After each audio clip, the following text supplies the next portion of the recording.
pledge allegiance to the flag of the United States of America and to the republic for which it stands, one nation, under God, indivisible, with liberty and justice for all.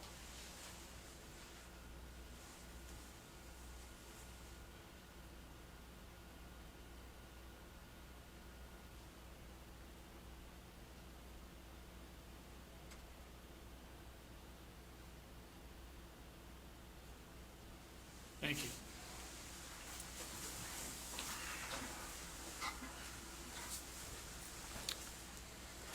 Is there a motion to approve the minutes of April 6th? So move. Second. All those in favor say aye. Aye.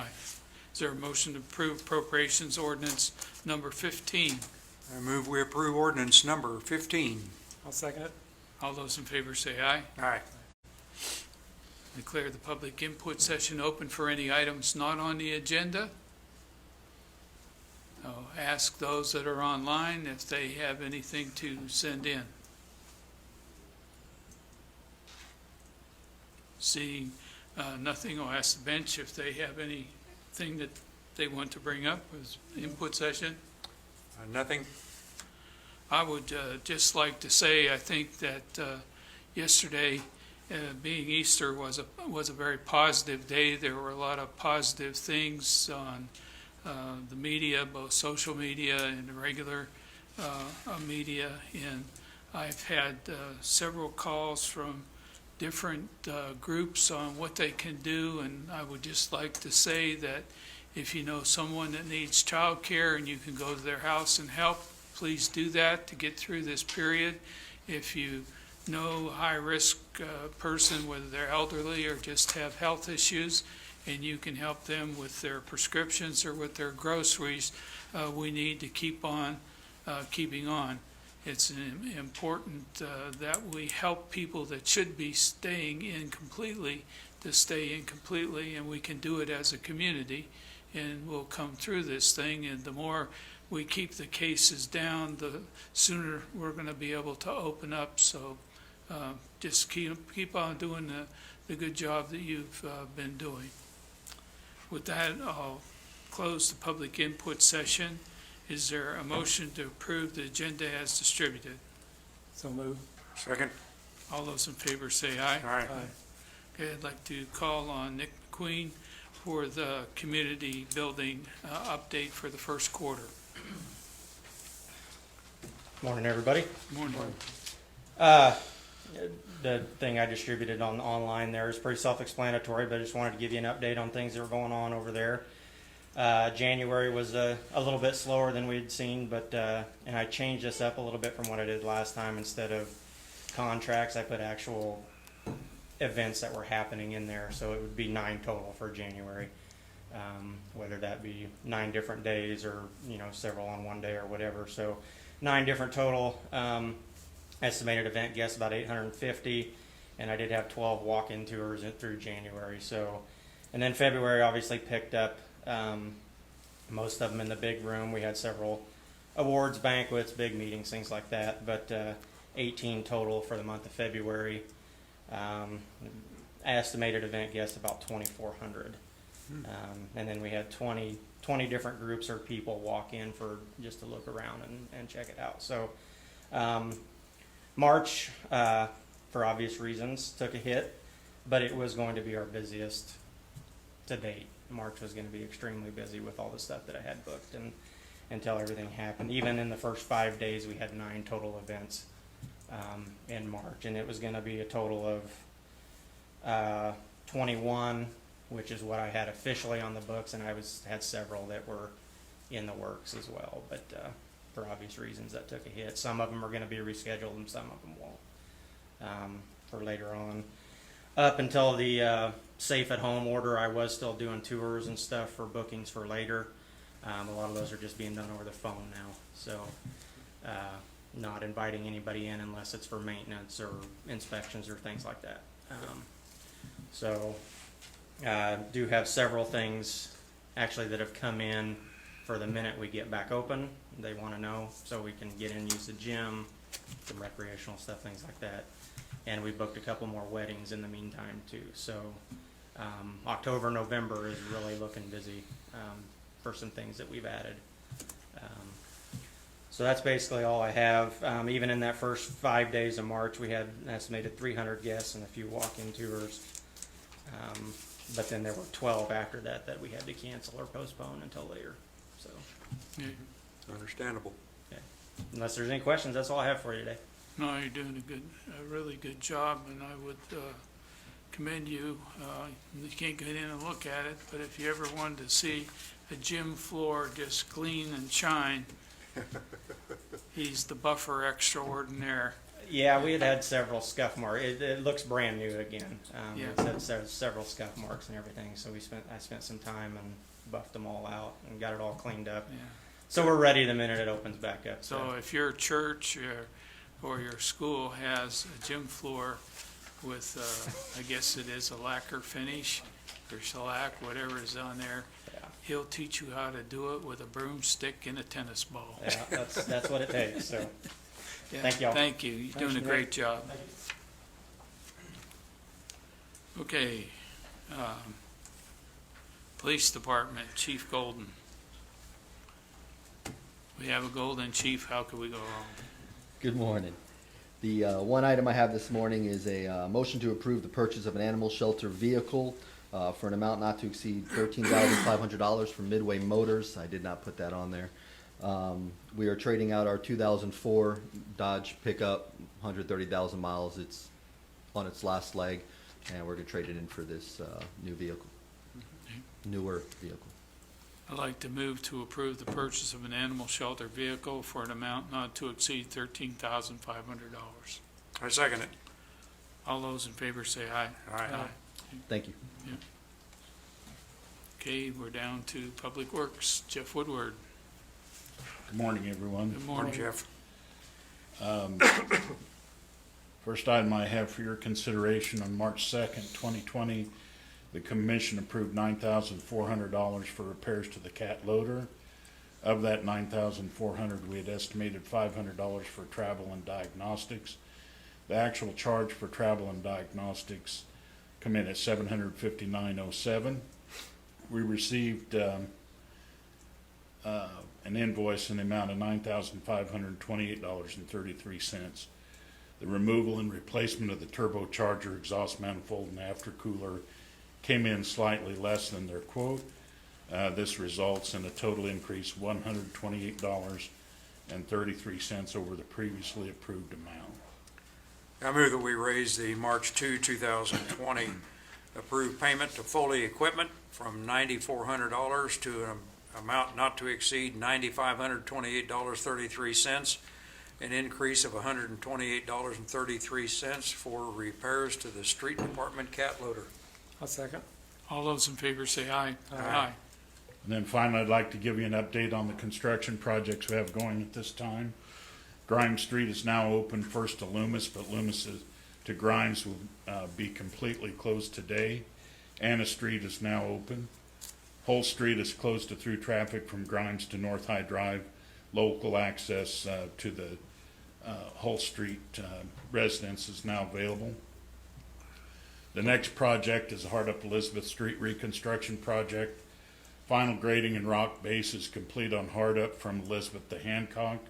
Removals on Hardup from Hancock to the south, approximately 350 feet, was pushed off until today. The intersection of Hardup and Hancock will remain open, and this will allow the contractor to work two areas at one time. Hardup Street, Avenue A to Hancock, is closed to through traffic with the local access from Avenue A and sites. Through traffic on Hardup is detoured onto Park Street. Hardup Street remains closed completely between Hancock and Elizabeth. Next is an update on the Hulse area drainage project.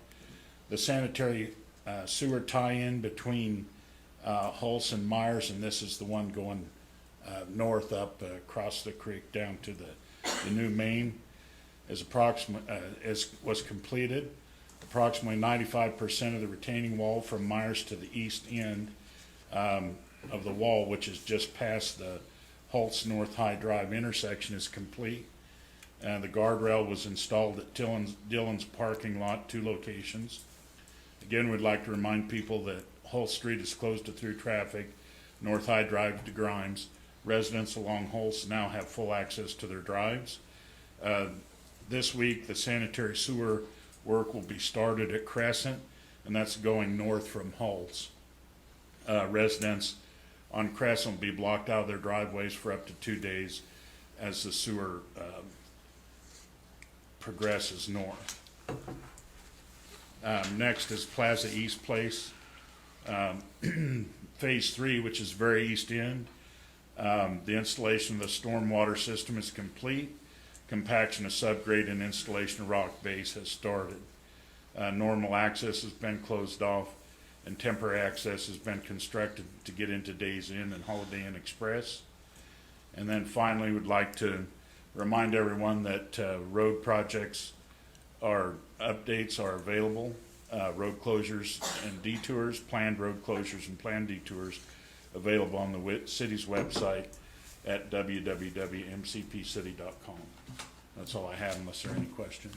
Just like to give you and the street people and the contractors a pat on the back. We made a lot of good progress over the last 10 days, so this is, well, we'd like a little bit of rain probably for lawns and other things. It's been great weather for making progress on street construction, and things are looking really good. Really are. Yep. Really are. Thank you. Thanks, Call Jeff. Yeah, call Nick Gregory.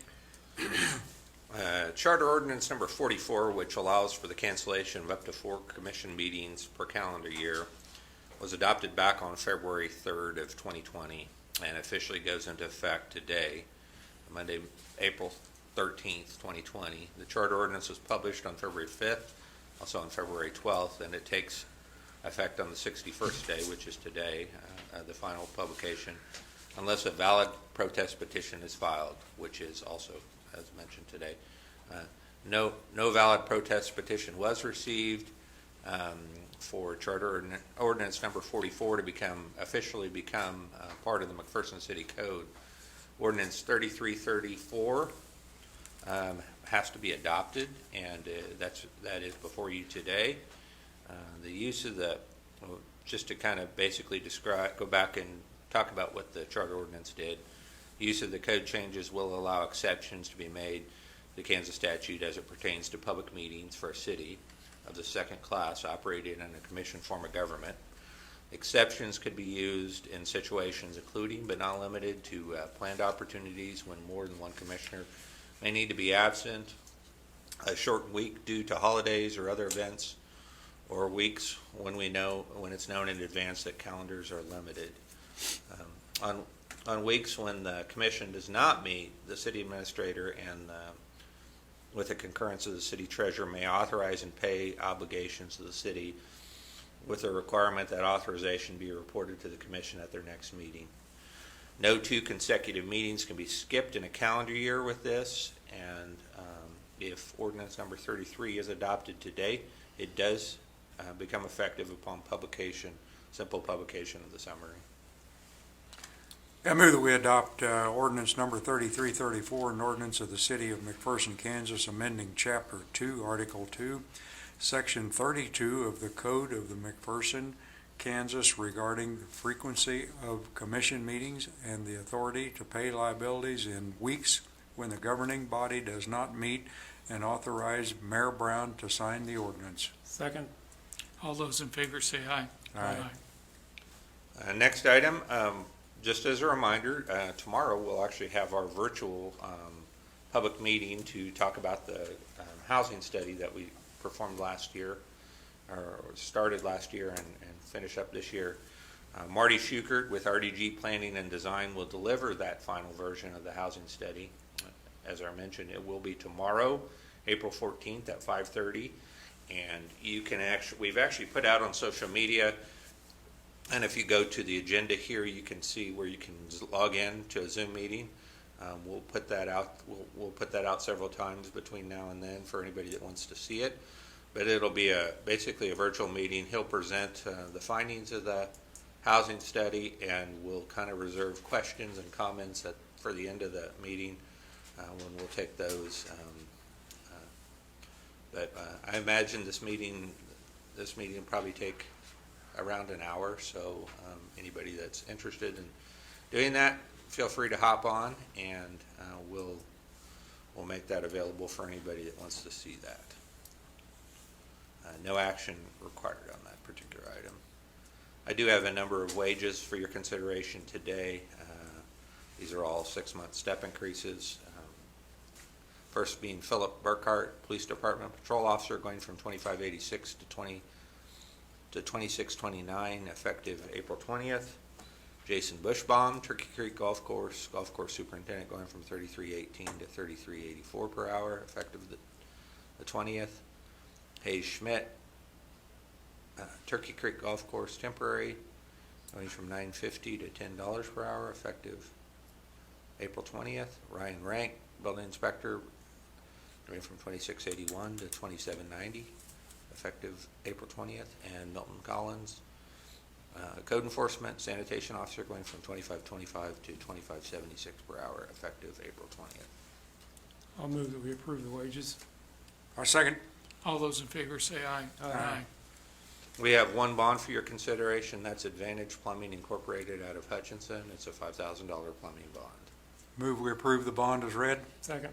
All those in favor say aye. Aye. Just as a reminder, what we've been doing here since we've been dealing with the COVID outbreak is we'd like to recess the regular meeting and go into study session.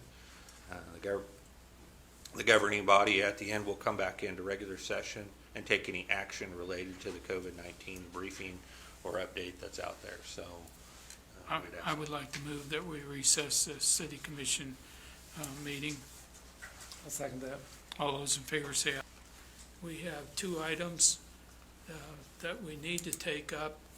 One would be a motion to defer any decision on the 2020 water park session until May 4th, 2020. Is there a motion to do that? I move that we defer any other discussion or decision on the water park opening until May the 4th, 2020. I second it. Any discussion further on that item, other than what we had in the study session? Okay. All those in favor of deferring any decision on the 2020 water park session until May 4th, 2020, say aye. Aye. Aye. It's unanimous. Okay. The second piece that we have is approve the purchase of medical first responder supplier yard signs and 2 banners to be put in the hospital for an expense not to exceed $2,000, and ask industry to support this effort to acknowledge the work is done, the people that are putting themselves in harm's way in our community. I move that we support the yard signs as the mayor just explained. And the banners. I'll second that. And the banners. And the banners, I'm sorry, yes. Okay, I'll second that. Okay, it's been moved and seconded. We already have 3 industry players that have checks in the mail. And hopefully will arrive today or tomorrow. And we'll work on others to support this effort, pick up the morale of our first responders, suppliers, and others in this group that keep us going as a community. All those in favor say aye. Aye. Aye. It's unanimous there too. And I will say, I've had several requests since this is a lot of people staying at home, that the city could do a lot of extra things.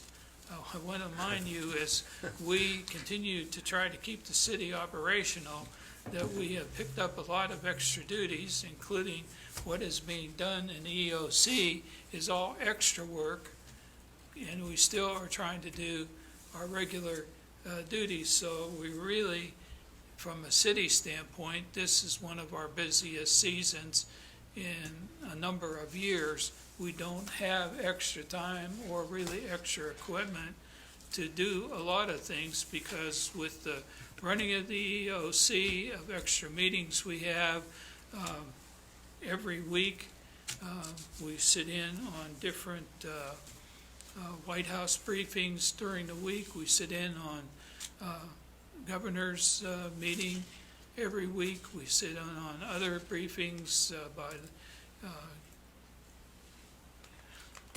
League of K- Municipalities.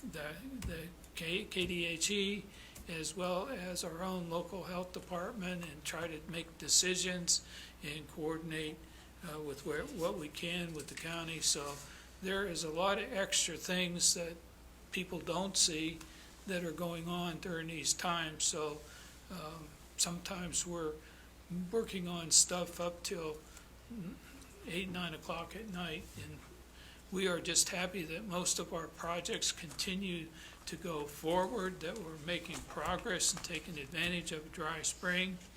And we will, if we ever have extra personnel or extra time, we would consider some special projects. But for right now, we're doing all we can to run an EOC and keep the city's normal functions going.